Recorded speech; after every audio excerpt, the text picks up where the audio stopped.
De volta com o CBN Maceió, e como acontece todas as terças-feiras, nós conversamos aqui, abrimos esse espaço e conversamos com os blogueiros, né? Que é um segmento bastante importante para a gente conhecer um pouco mais essas pessoas estão deixando sua opinião na internet, estão formando ali opiniões também.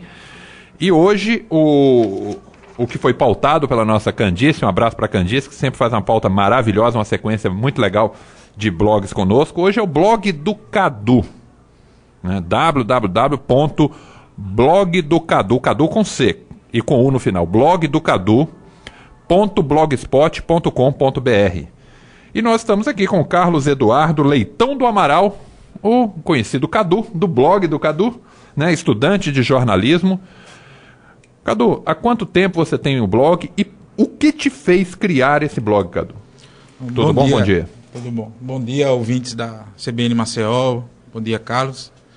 Primeiro agradecer o espaço de estar aqui falando do blog. Eu criei o blog em 2007, eu estava na coordenação geral do Diretório Central dos Estudantes da UFAL e planejava terminar minha militância no movimento estudantil ao final daquela gestão. Só que eu já vinha de um tempo de militância no movimento e estava muito acostumado a expor ideias, né? Foi meio que um banzo por prever, parar de expor ideias junto aos estudantes, né? Junto aos movimentos sociais.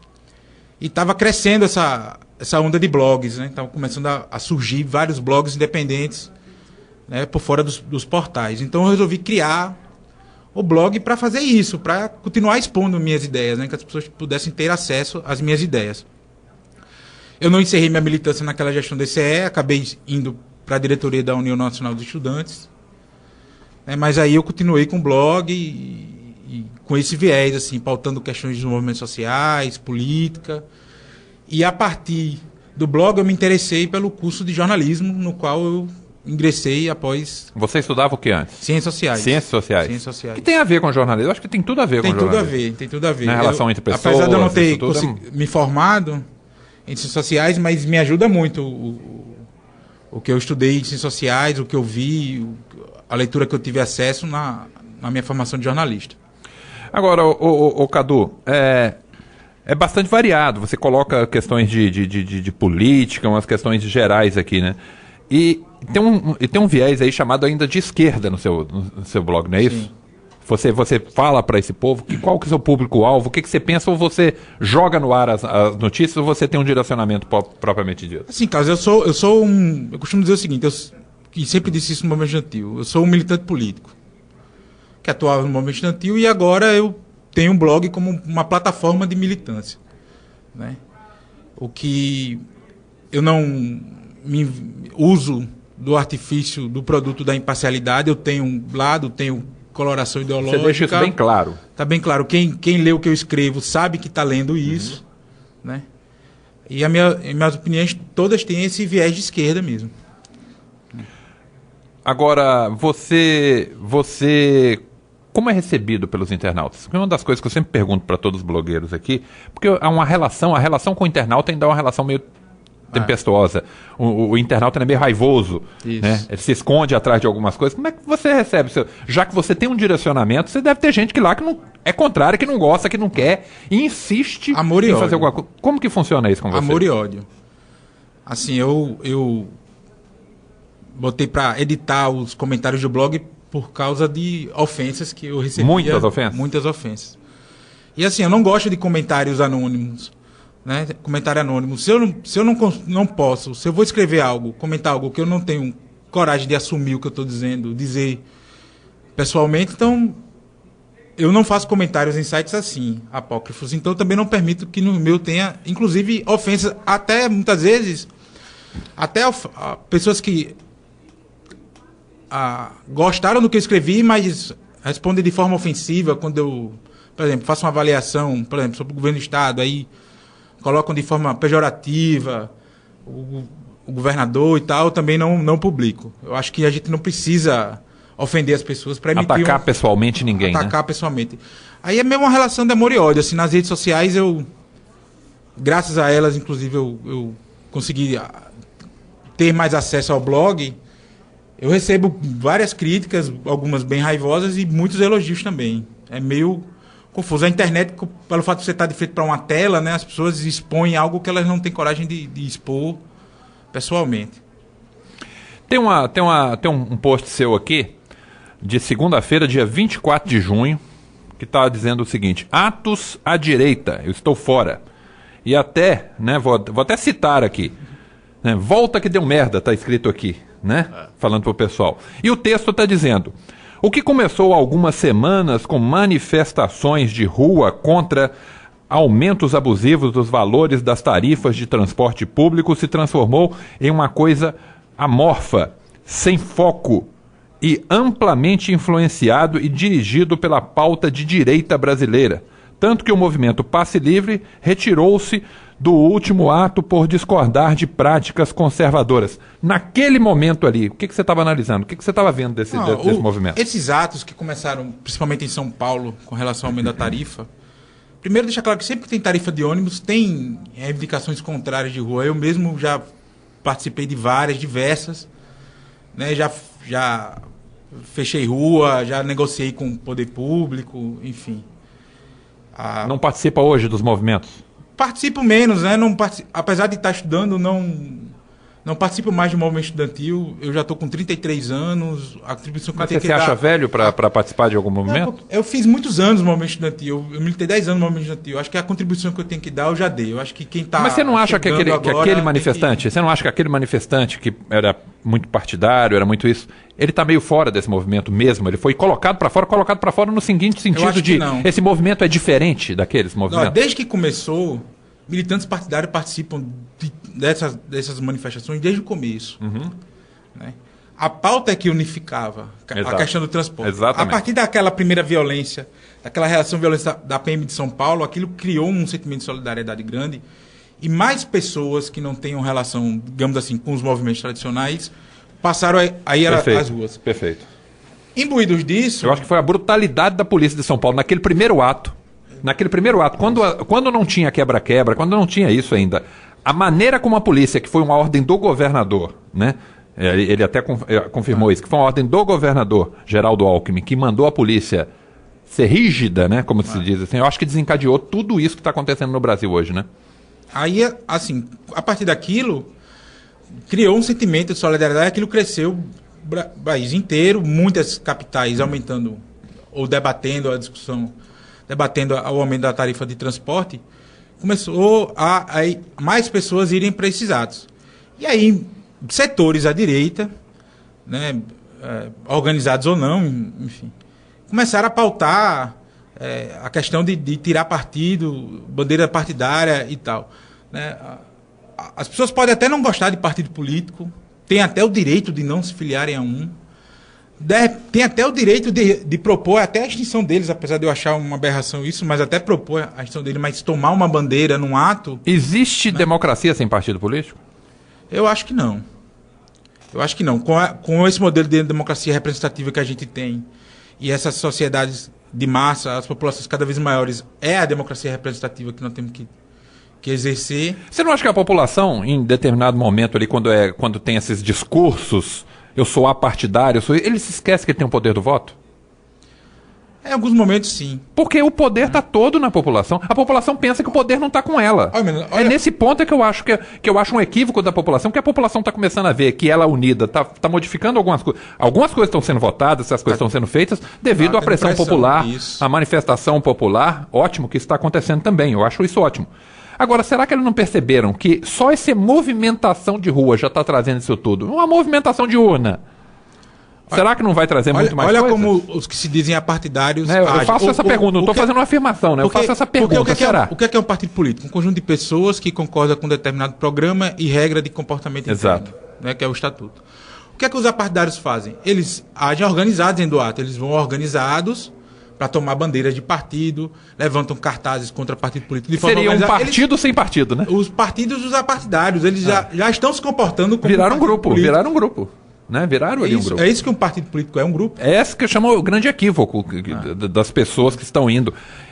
E hoje, que tipo de análise? Eu falei daquele ali, aquele ali estava no auge do movimento, dia 24 estava no auge. Hoje, que tipo de análise você faz? Assim, hoje, o movimento hoje. Eu acho que esses atos... Foi vitorioso?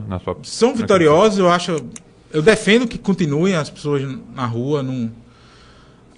Essa minha crítica a essa postura de parte de pessoas que estão nos atos, que é bom deixar claro que não são todos, né, mas é um grupamento muito barulhento.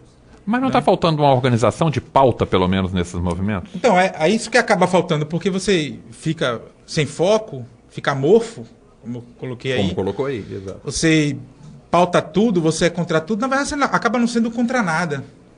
E não consegue nada. Quando você quer tudo, você não consegue nada. Precisa direcionar. Eu acho que as pessoas na rua fizeram, por exemplo, o Congresso trabalhar mais, né? Desengavetou coisas que estavam engavetadas há muito tempo. Fez a presidente, sabe, acordar para dizer, não estou sentado em berço esplêndido, deitado em berço esplêndido. A Dilma, ela chamou para si a responsabilidade de boa parte dessas pautas, algumas tratadas no atacado e não no varejo, como é o caso da reforma política. Ela está tratando várias questões ali no atacado, né, e não no específico. Se bem que eu não vi ninguém na rua falando reforma política. Mas né, assim. tinha. Mas dizendo o seguinte, mas eu quero explicar. Reforma política, um pouco do politizado tinha ali. Eu estou falando do bojo, no total. Você tinha fragmentos. Aquilo, você juntava 4, 5 atos que formam uma reforma política. Você não tinha uma reforma como um todo. Você tinha, quero mudar isso, quero mudar o estilo de voto, quero mudar aquele negócio. Não, você vai mudando várias coisas. Você não tinha um debate específico pautado nas passeatas sobre a reforma. Por exemplo, ninguém pautou nesses atos com os cartazes, enfim, por exemplo, o financiamento público de campanha. Isso ninguém pautou. Mas reforma política, muita gente pautou. E eu tenho acompanhado, por causa do movimento estudantil, da UNE, eu conheço pessoas de quase todos os estados brasileiros e muitas delas estão participando. Por isso que nós estamos conversando aqui sobre isso, eu acho interessante. Estão participando ativamente dos atos nos seus estados e eu sempre vejo fotos com reforma política, questão da democratização dos meios de comunicação. Tá lá, tá pautado lá. Como tá difuso, tá amorfo, né? Fica difícil as pessoas que acompanham, por exemplo, pela televisão ou pelos jornais, identificarem ali. Né? A gente sabe que nos meios de comunicação existem as linhas editoriais e elas dão ênfase ao que lhe convém. Não, mas é muito difícil para a gente até cobrir você pegar uma pauta, você como jornalista, você vai ver isso depois de formado, eles vão te dar uma pauta. Se chegar numa pauta de uma manifestação em que estão pedindo tudo, você não sabe por onde começar. Isso. Você tem dificuldades. A Flávia Iese, nossa repórter, ela que cobre os movimentos, está cobrindo os movimentos aqui.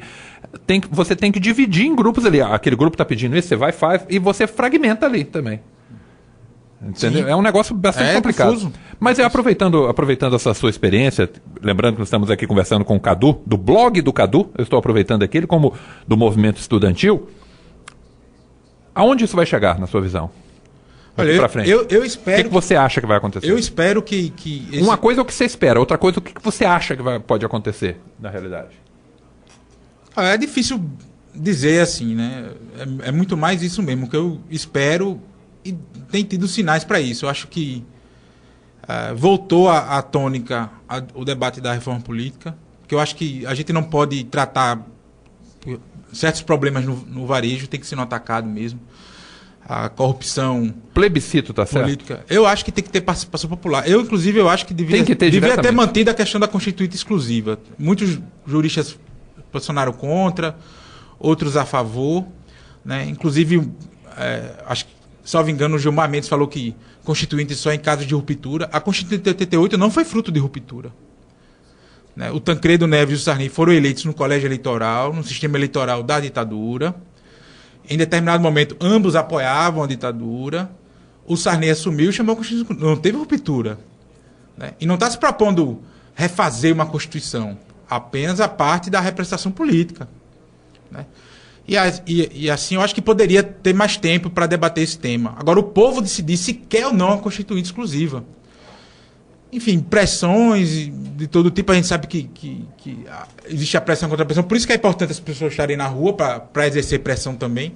Mas eu acho que manter pelo menos o plebiscito e você pautar questões como financiamento público de campanha, para que as pessoas possam ter a oportunidade de se esclarecerem sobre o tema, eu acho que é essencial, né? A gente não pode fazer uma democracia sem povo. A democracia é representativa, mas as pessoas precisam participar mais ativamente. A gente usa pouco esse artifício de plebiscito. Outros países usam constantemente. Né? A gente usa muito pouco. Mesmo o referendo, que o pessoal estava dizendo, o Congresso faz e o povo diz sim ou não. Os referendos... Se pergunta muito pouco ao povo, né? O que ele quer. Se pergunta muito pouco, né? E no bojo, se você andar ali no meio e conversar com as pessoas, você sente que é muito... A satisfação por trás disso é isso. A gente não decide, a gente não participa. Então tá dada a chance. Mesmo que de forma mais estreita, de não larga como poderia ou deveria ser, mas o ambiente político é favorável para que tenha um plebiscito. A gente não tem que ter medo de debater com o povo isso. Tá aí um pouco do Cadu, né? Do blog do Cadu. A gente sempre faz isso aqui todas as terças-feiras. Para quê? Para que você conheça um pouco os blogueiros, né? Que estão aí na internet. E um pouco deles, né? Da pessoa, do que pensam. E aqui é um pouco do que tem no blog do Cadu. É esse tipo de opinião, é opinião, né? Voltada para movimentos sociais, voltada para a esquerda, já é declarado nisso. E blog do Cadu, que é blog do Cadu, Cadu com C e com U no final, blog do Cadu. .blogspot.com. Cadu Amaral.blogspot. Ah, Cadu Amaral, isso. Desculpa, eu até coloquei aqui. Atenção, retiro o que eu disse, www.caduamaral.blogspot.com.br. caduamaral.blogspot.com.br é o blog do Cadu. Cadu, muito obrigado pela sua participação conosco. Eu que agradeço, Carlos, a oportunidade de colocar... falar do blog, né? Os blogs estão aí, estão crescendo, são espaços de mídia alternativa, onde tem uma carga opinativa também importante. Eu acho que é importante espaço que as pessoas possam expor a opinião, né?